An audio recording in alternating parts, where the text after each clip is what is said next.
Ambition is a powerful force. The power of ambition turns hopeful wishes into reality. It leads you on the right course to the good life. Legitimate ambition says, I only want something at the service of others, not at the expense of others. If it is your ambition to be great, you must first find a way to do so by serving others. If it is your ambition to be wealthy, you must first learn how to give. If it is your ambition to be healthy, you must first learn to stop doing the things that can make you and others sick. This is Jim Rohn. You're about to hear why ambition is at the core of every success. I encourage you to listen well and take notes on the information that is relevant to you. But remember, this is only the beginning. The insights you will learn from this program are seeds that have the capacity to lead to extraordinary achievement. My hope is that you will cultivate these ideas with your own imagination and creativity. Water them with your faith. Intensify them with your activity so that they will grow and bear fruit. I'm always intrigued with the challenge of trying to put into words the ideas that can make a difference in a person's life. And now I have the pleasure of sharing these ideas with you. To a lot of people, ambition is kind of a mystery. The dictionary says it's an eager desire for distinction, power, or fame. But what does that really mean? Well, let's start with the word eager. All by itself, eager is kind of exciting. Kids are eager for their birthday parties. They expect to be the center of attention, get lots of presents, eat too much. I guess grown-ups are eager for birthdays too. Unless, of course, they're embarrassed that the number of candles on the cake outnumber their achievements. But we can be eager to see a ball game, eager to see our kids in a dance recital, eager to see an old friend, eager to shop for a new car. Eager sounds like a lot of fun. But do you ever hear people say they are eager to live a better life, eager to have a better family, eager to make a lot of money? Probably not.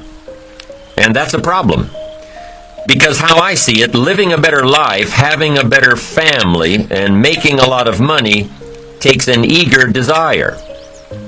We have the remarkable ability to get exactly what we must have. But there is a difference between wishes and desires.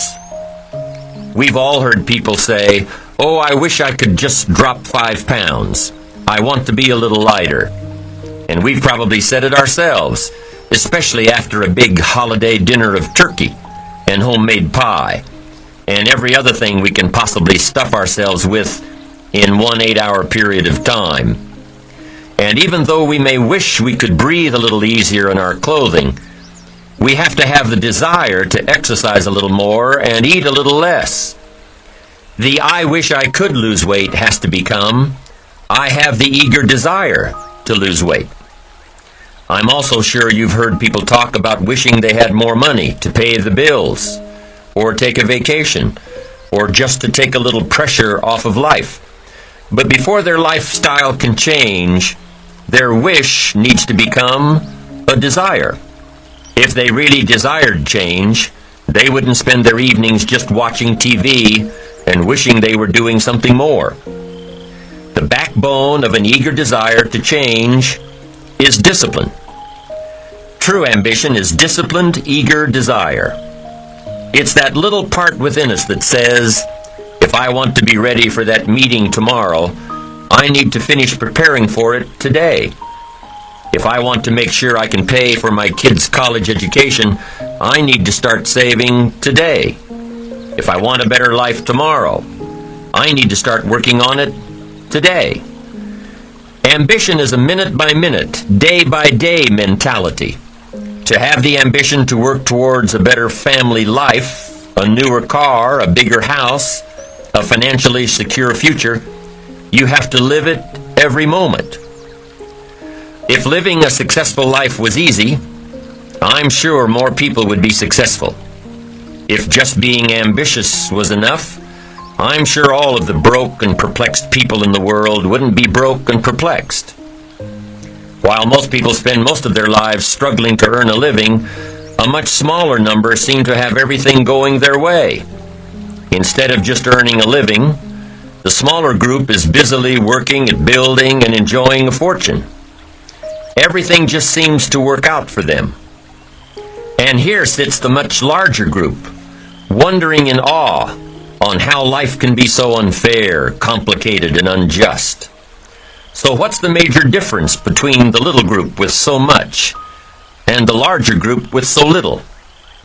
Despite all the factors that affect our lives, like the kind of parents we have, the schools we attended, the part of the country we grew up in, none has as much potential power for doing good as the ability to dream.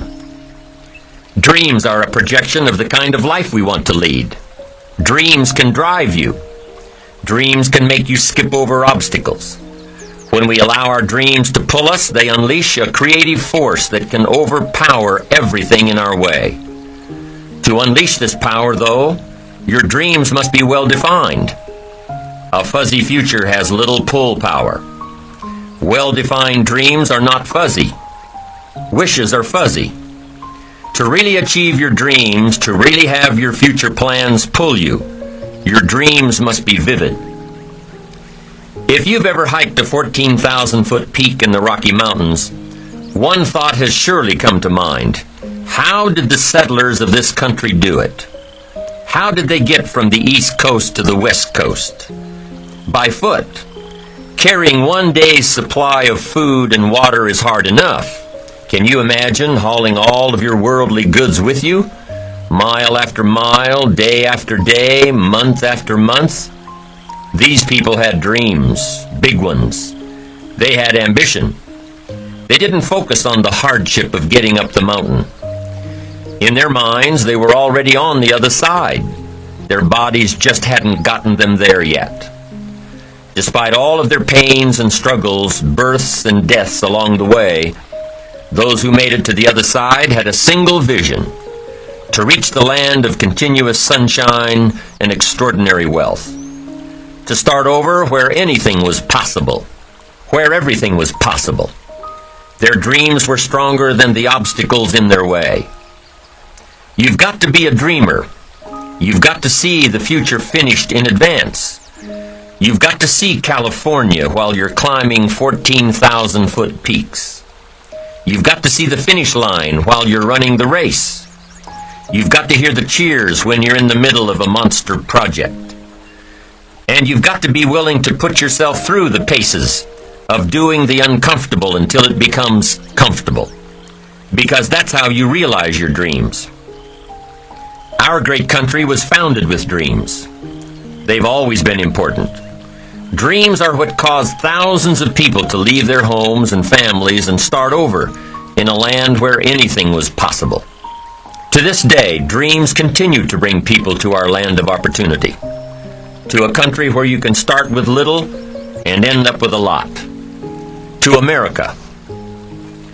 Don't you sometimes wonder why so many immigrants who come to America can build a new life and a fortune while many of the people who were born here are barely surviving?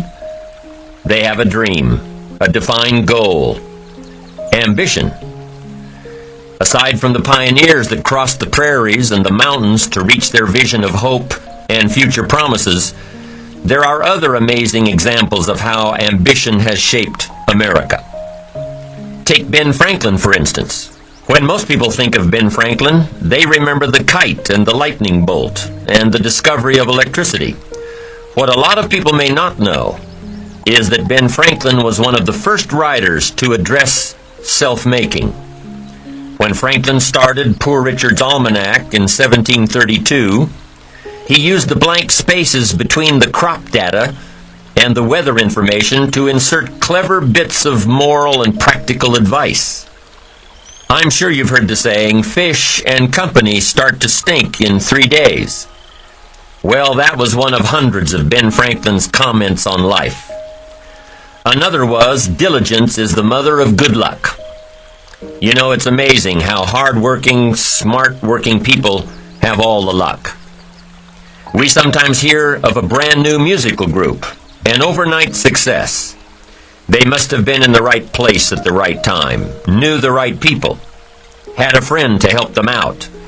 But if you've ever watched an interview with some of these folks, you'll probably hear that their overnight success took several years. Diligence is the mother of good luck. Now, in addition to these witticisms, Ben Franklin gave us 3 principles of success and ambition that have withstood the test of time. Number 1, happiness doesn't come from big pieces of great success, but from small advantages hammered out day by day. What Mr. Franklin is saying here is that we must be happy with what we've got when we're in pursuit of what we want. Too often we say, "Oh, I'll be happy when I just get that promotion. I'll be happy when I just land that contract. I'll be happy when I just have more money. I'll be happy when I just..." Just what? You won't be any happier when you reach your goals than you are right now. It just doesn't work that way. Abraham Lincoln said it best. He said, "You'll be as happy as you make up your mind to be." Right now, whether you're on your way, whether you've already gotten there, you'll be as happy as you make up your mind to be now. Right now. Being happy on the way doesn't mean you can't aim for great things. After all, look at everything Franklin accomplished in his lifetime. It means that big achievements come one small advantage at a time.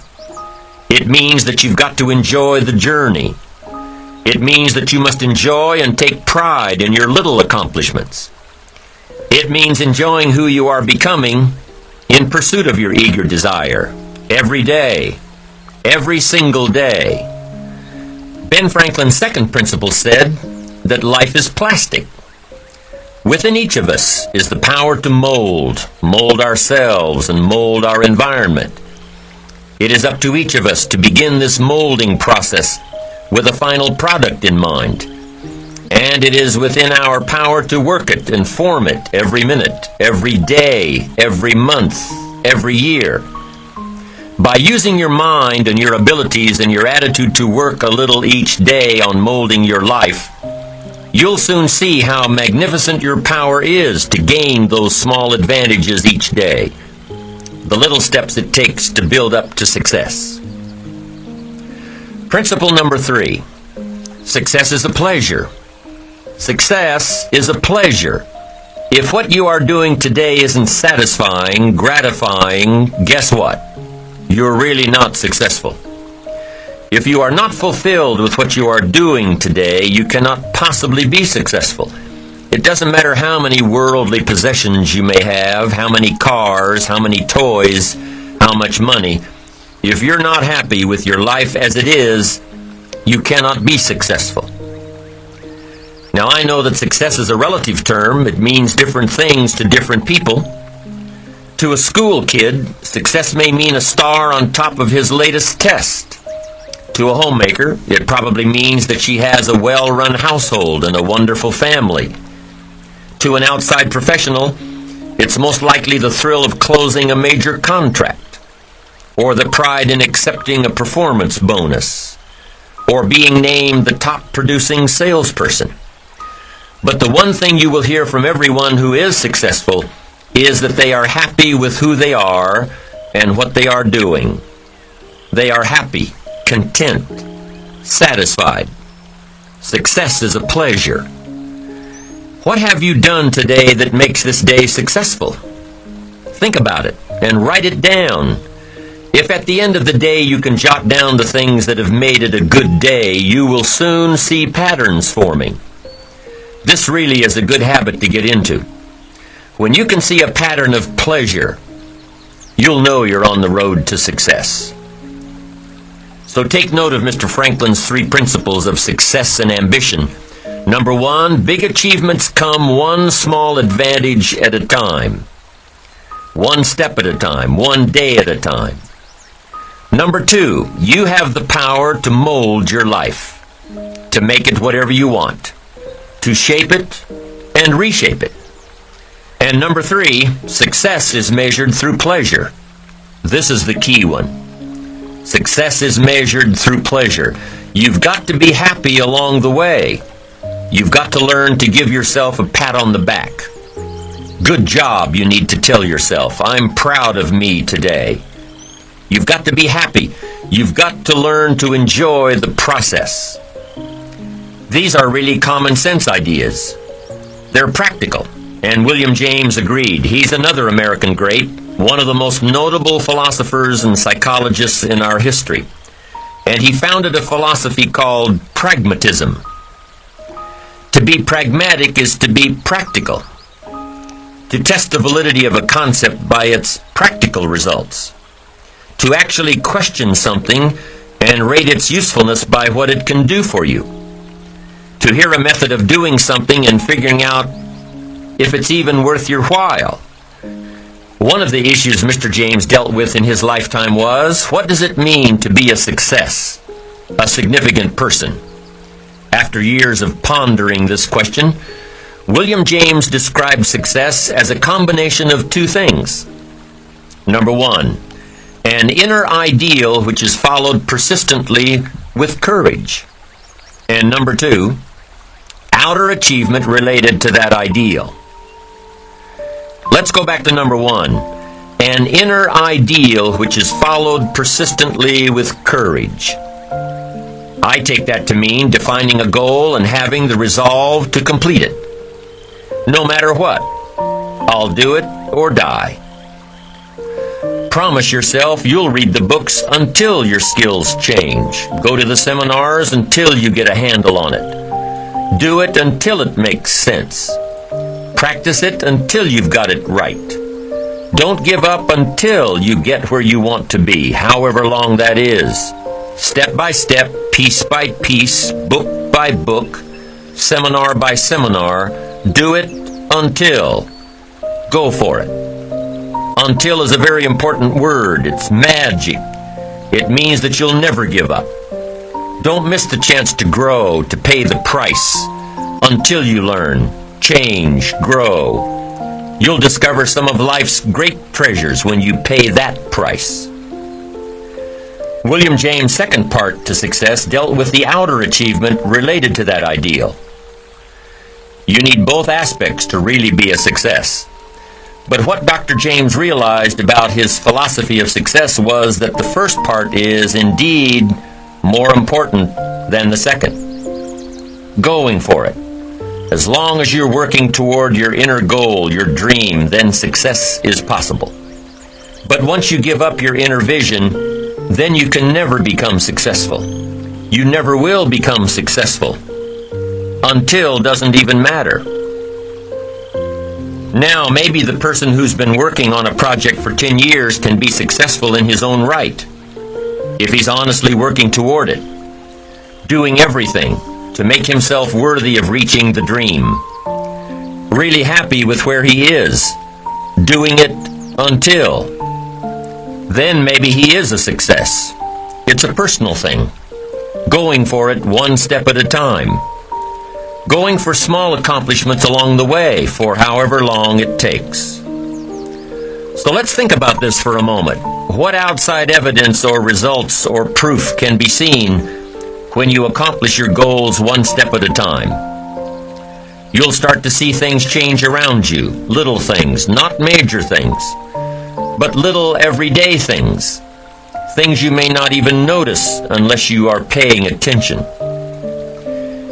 If you're one of those who'd rather stay up late and get up late, only to discover that your workplace doesn't fit your schedule, and you roll out of bed cursing the alarm clock every morning, maybe you could start with the little change of going to bed half an hour earlier than normal. And maybe you'll see, in time of course, you can't train your body overnight, maybe you'll find out that you jump out of bed in a better mood, and that your day will start better, and that you'll get more done, and that the people around you that caused you problems aren't so hard to work with after all. It all starts by making one little change and adding to it every day. You see, you can't change what's going on around you without first changing what's going on within you. Start changing how you look at mornings, and sure enough, people will start changing how they look at you. When you start changing how you think, how you act, how you treat others, how you treat yourself, when you start responding instead of reacting to life, life will start responding to you. I'm telling you that you can do it with your lifestyle. You can do it with your sales career. You can do it with your management career. You can do it with any part of your life. If you are looking for equities unmatched, don't curse the only thing you have: seed and soil, sunshine and rain, miracle and seasons. But start processing things like we're covering in this program, and change will take off for you. You cannot believe what can happen in such a short period of time. So you ask yourself, what small changes can I start making today? Well, you can start in your car on your way to work. If you're sitting on the highway, stop and go traffic, moving at about 15 miles per hour tops, look at the guy or the lady sitting next to you and give them a smile, or thumbs up, or even wave. Now, some people might think you're a little strange, but hey, you'll feel better. And tomorrow, when you get into the office, how about a big cheery hello to the people at the front desk, and everyone you see on the way to your office? And when you get home tonight, how about giving your wife or husband and kids big hugs instead of collapsing on the sofa? When you start with the little things that make others happy, improve their day, you'll find that these little things add up to big ones. So what happens when you start taking charge of your own personal happiness, your own life? Do you think that these little things will somehow make a difference in meeting your goals? You bet they will. You can't do it alone. You can't be successful by yourself. It's hard to find a rich hermit, you know. The ambitious person realizes that each of us needs all of us. You all by yourself may have finalized the company's marketing plan, or finished up the sales projections, or even wrote the mission statement for the year to come. Even if you did this all by yourself, you really had the help of all of those around you who tolerated and supported your need to be undisturbed, or provided service to you during the project. Maybe you should thank those people every once in a while with a dinner certificate, or a bouquet of flowers, or 18 holes of golf. Even a thank you note. Thank you notes are so important. After all, without your support team, you probably wouldn't be where you are today. You can't be successful by yourself. So thank them. Thank those around you. And let them know just how important they are to you. Be it your office personnel, or your family, or your friends, a thank you sure goes a long way. So, is it important to do a little extra for these people as you are working your way toward your goals? I think so. I'm sure you do too.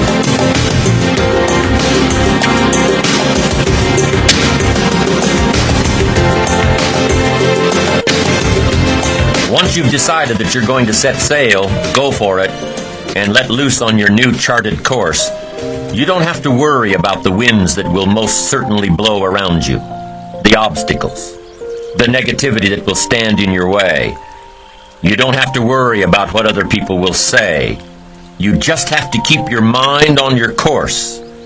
Those winds may blow fast and furious, but if you know your path, if you know where you are going, they will help push you toward the dreams and goals and treasures that you have already decided you're going after. Your goals will push you forward, ahead of the stormy weather. There are some amazing people around that we can learn from today. People who have already braved the storms and come out on top. People who are still alive today. People who started with nothing and ended up with something great. Famous people, not so famous people. Maybe even people you know, but don't know their stories. People who had an early vision and ambition. People who turned their focused dreams into the reality of success. One of my friends tells this story about her dad. She thinks he's cheap. She gives him a hard time every time they go to one of those all-you-can-eat places, because he eats all he can eat, until he can't move, until he needs to take something for indigestion. But she knows where he came from, his history, and understands just why he is the way he is. He eats all he can eat because he was raised in an orphanage, a place where you had to grab all you could or you'd be hungry. But the real story behind her father is that he made himself a millionaire with nothing more than a dream. He watched his own father drown when he was 4, was taken away from his mother a few years later and put into an orphanage because he was so bad. Raised by other people, strangers. After growing up in foster homes, he decided to go out on his own. He barely finished high school, but he found a job as a vacuum cleaner salesman. He did well, really well. But the woman he loved didn't want to marry a vacuum cleaner salesman, and he really didn't want to be one, so he went to college, went on to medical school, prospered, really prospered, led a tremendously successful life as a radiologist, and is now retired, goes fishing, rides his Harley. Stories of success are all around us, everywhere. Take the time to talk to these people or read their stories. You might learn something.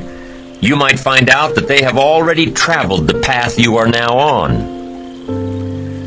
You know, when most of us think of Jesse Jackson, we think of the political Jesse Jackson. But what most of us don't realize is that before Jesse Jackson went to the streets to gain votes, he went to the ghettos with a message for inner city youth. During his rallies, he would have the street kids repeat after him, "I am somebody." Jesse Jackson's message to these kids was that ambition is a moral imperative. To be a good person, you have to have ambition. You have to try to do something good with your life. You have to try to get out of where you are today or make where you are a better place tomorrow. You have to, or anything else is a waste. Mr. Jackson knew that his contribution to life began with America's youth, where he could make a difference before bad attitudes and bad habits took over for good. He went to make a difference with the disadvantaged youth of America. What an admirable mission. I'm sure you know that the same principles he teaches apply to you. When you get up tomorrow morning and are standing in front of the mirror getting ready for the day, remind yourself that you are somebody, that you are important, and that you can make the changes that will move you closer to your ideal future. Listening to the words of people like Jesse Jackson are of total importance, because motivation, lasting motivation, is backed with education. Many of these people have written books on their journeys. These books tell the stories and give the secrets that we can all learn from. Let's say you decided to take a trip, just a short one, maybe for a weekend. Let's say you want to go away to a place you've never been before. Wouldn't you want to find someone who had been there? Ask them a few questions. What's the best way to get there? The safest route? The quickest route? What do I need to bring to be totally prepared? What fun things should I look for on the way? What dangers do I need to avoid? By talking with someone who has already been there, it'll make your trip that much more enjoyable. It's the same thing with life. By listening to those who are farther along in the journey you are interested in taking, and learning from their successes and failures, you just might pick up something that will make your journey that much better. Listening to the stories of others can be motivating, captivating. They can provide that extra push you've been looking for. They can demonstrate what the power of ambition is truly all about. They've been there. Their knowledge is valuable. And when you use that knowledge and motivation to take action, you'll gain momentum. Eventually, you will find that the key to motivation, true motivation, is right there inside you. You won't have to look elsewhere to get pumped up, turned on, charged up. With the right knowledge behind you, you will learn how to motivate yourself. With the right knowledge, you will find yourself becoming inspired on your own, by your own learning, by your own discovering. You won't have to hope that somebody comes along to turn you on in the morning. They might not show up. You'll find that your journey of pursuit is the best alarm clock in the world.